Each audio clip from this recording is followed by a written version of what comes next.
Why did the VDR sensory data stop recording? I mean, got a separate power supply. I mean, even if you had a power failure, you know, the battery charger is on keeping that battery charged, right?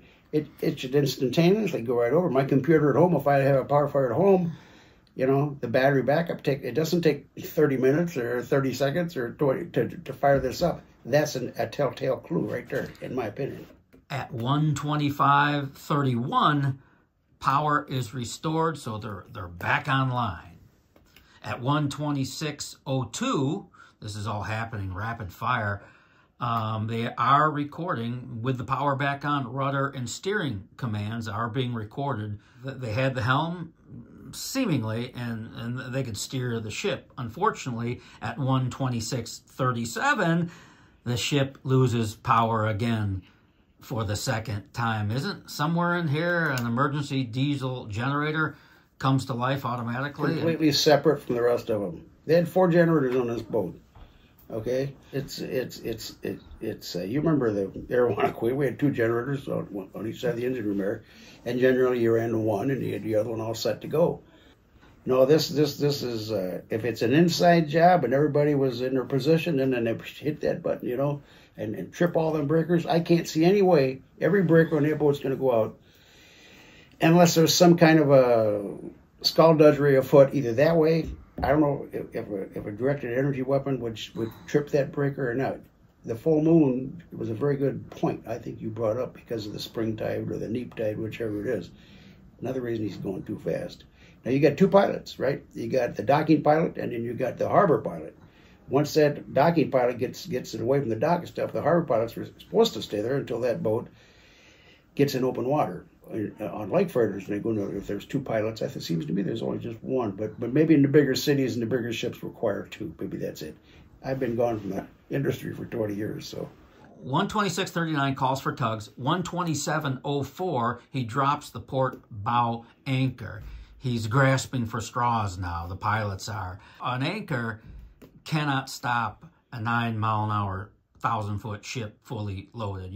Anchors are designed to hold ships in place once they've already stopped. Even if the tugs could have got there before they hit the bridge, a ship that's already traveling at 9 miles an hour fully loaded, those tugs aren't going to stop that ship. It doesn't happen that way. When you dock a big ship, you have to plan ahead by a mile or more and start backing down way ahead of time.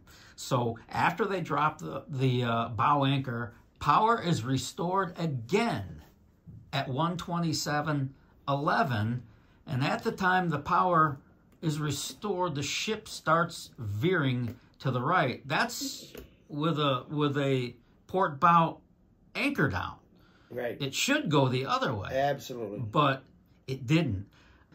And I think about 1:28:50, they strike the bridge, and she comes tumbling down. 1:29:39, pilot reports the bridge is down. It happened fast. Yep, it's just a grand shame it had to happen. And in this diversity thing they're trying to do right now, they're not going by merit. Who's the best pilot? Who's the best? It depends on if we hit our quota or not of minorities and stuff. You see, and the overall thing is productivity is going down and the maintenance is going down. I mean, how do you have an airplane door just fall off if somebody didn't? This ship is fairly new. You're right. But in the whole cruise from India, some wasn't. I don't think they're going to be able to blame these pilots because they didn't cause the power failure. Either the crew is negligent, and even if they got bad, if they sucked up all the sludge off the bottom of the tanks, I can't envision not only the engine but other 3 generators quitting at the same exact time. That engine uses a lot more fuel than them generators, so there'd be residual fuel left in the line for a while anyway. And then the emergency generator is supposed to be completely separate. So I don't care what color my captain is or what color my pilot is. I don't care if they're black, white, green, red, purple, or pink.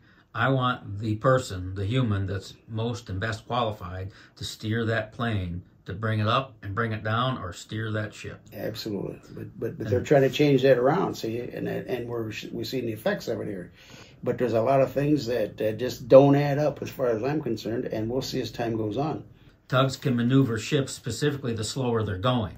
But when you got a 9-mile-an-hour ship, a tug can't do anything at this point until they get it way woed down. The subject of a bow thruster, well, a bow thruster uses a lot of power for one, but bow thrusters work best, again, when the ship is creeping along slowly. When you're forward with a propeller, you can't just shove it in reverse. It doesn't happen that fast. You got a lot of force, a lot of torque there. And think of these big freighters. I mean, the Fitzgerald prop was, what, 19 feet in diameter. That's a lot of torque, buddy. You got to slow those, you know. I thought it interesting, the design speed of the ship was 22 knots. 22 knots for a boat that size, but out in no wide open spaces, if you got a power for, you can, you know, you don't want to get sideways to the waves, you go over, you know, as long as you keep her into the waves. To me, a single screw has never made sense at all. I know it's economical, but man, if you lose an engine, I want another engine to have some kind of maneuverability here. Sure. And something like that, I don't know, man. It just the whole thing just does not sit right with me. And I hope that it just turns out to be nothing more than an accident. But hey, wake up call there, people. Fix these bridges, get them so you got the protected.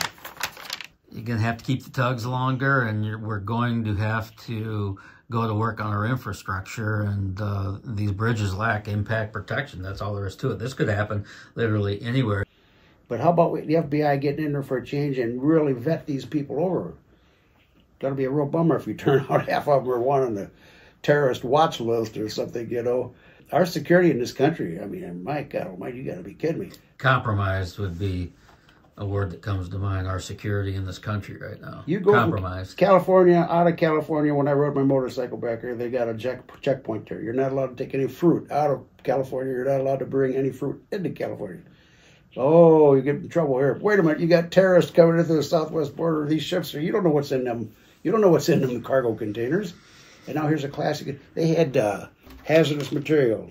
58 hazardous materials. Containers had hazardous materials in them. Yeah, initially I heard there was nothing. Now, all of a sudden, oh no, there just happens to be 58 containers of hazardous materials. So the story has changed in a relatively short period of time. I'll say it again, you got to keep all the options on the table. And that's what we're doing here. We're just simply putting the cards on the table, and where they play out is where they play out, because you or I can't change nothing other than write our congressman and say, hey, we ain't paying for this bill. There's no reason the American citizens should have to pay for this bill. You got Lloyd's of London, you got insurance companies, you got the company that owned the vessel, and they leased it out to that Synergy Corporation there. Or no, Maersk, I guess, is who it was leased out to. That's it. So there's a lot of fingers in the pie who are going to have to pay this here. And to do that, you're talking years of litigation. Ugh, I can't imagine. I want to add this right now. Once again, hey, folks, appreciate everything. And hit that subscribe button for Don there, would you? You know, leave a comment. We love these comments. I love going through them. I really do. Some of them are 99% are fabulous. I want to hear what Singapore thinks about this. I don't know. Send me a note from Singapore. I don't want them to come up my driveway. No way, Jose. You know, yeah, we hear from all over the world. It's super interesting, and I'm grateful for all of it. And I thank you, Captain Darrell, for all your contributions. It's really enhanced the channel, and I'm grateful. I appreciate you having me, and I watch them all the time, or just check the numbers and stuff, see what the comments are. And once again, it reignited my passion for sailing and keeping everything alive. And a day don't go by, something in the maritime world shaking. And here's a classic example, you know. Somebody's got to keep their eye on the prize here. It's that simple. So, hey, this is probably the last one for the season. I'll be looking forward to next season. Yeah, you know it. It's coming. Now, we should do a podcast. You know, I've had people mention that. I don't know if people would listen to a weekly podcast. Is that like a live deal? Yeah, it's a live discussion like we're having now. One would maybe eventually land on YouTube, but you might have a little more liberty in your thoughts and opinions on a podcast. I'm trying not to get canceled here, but I've heard that suggestion that do a podcast. I don't know that people would listen regularly, but who knows till you give it a whirl. We've got a pretty good base right there. You really do. Not only the automobile racing thing, but the maritime thing. In fact, there's some people crossed over that yeah, a little bit of both. Yeah, so that's pretty cool. Yeah. It's race season now, so you'll see some racing content on the way and some interviews. And I like to mix it both. I'm told that you're supposed to pick a niche and stay with it, but I have a lot of interest out there, so I like to bounce around a little bit. Whether that's good, bad, right, or wrong, I don't know, but You got to make you happy. You're going to get a variety here. Don't worry about other people. You make you happy. I mean, at my old age, hey, I'm doing what I want to do. And if people don't like it, guess what, folks? But I won't say what I'm thinking. But I'm going to do what I'm going to do. I worked for the man for my whole life, and now that I'm retired, hey, if I want to cut the grass, I'm going to cut the grass. If not, I'll do it tomorrow. It's that simple. Yeah, that's one of the good things about getting older. I used to worry about fitting in everywhere and didn't think I fit in very well anywhere. And it plagued me all my life. I worried about who liked me and who didn't. And if I said this thing, would they dislike me? And the beauty of getting old to me is I, care less and less about what anyone thinks about me. There you go. That's a smart way. Yeah. I mean, it's what's the word I'm looking for? It's not only gratifying, but it's. You know when I knew you were cool? It's like a release. You know when I knew you were cool? Oh, now I'm cool? Back in 1985, I think it was, we're on the Arowana Queen, and you come down that ramp to go to work on a unicycle. No, that was just showing off. My wife bought me one time. I about killed myself. I never did figure out how to run the thing. It's a good way to die. It's something you got to learn as a little kid, because I learned when I was like 9 or 10. So riding unicycles, you are absolutely going to go down. You're going to go down hard. And if you're like, well, up there in years, you're less willing to take that sacrifice. So. Ship handling, you got to have good hand-eye coordination, and you got to know your ship. You handling that Arowana or Nautica Queen over there, and here's a picture. Here's the Queen, and here comes the Arthur M. Anderson. Everything. You ain't about that far away from each other. Yeah, you want to talk about a disaster? You got 600 people on the Queen on a very tight Cuyahoga River going through Collision Bend in Cleveland. And you got the Arthur M. Anderson coming the other way, opposing, and you literally pass that ship by there's like 20 feet between you. I'm thinking, gosh, what could go wrong here? You better hope nothing does, but Murphy's Law being what it is, man. Yeah. Hey, thanks for everything. We'll look forward to doing it again. God bless America. Amen, brother.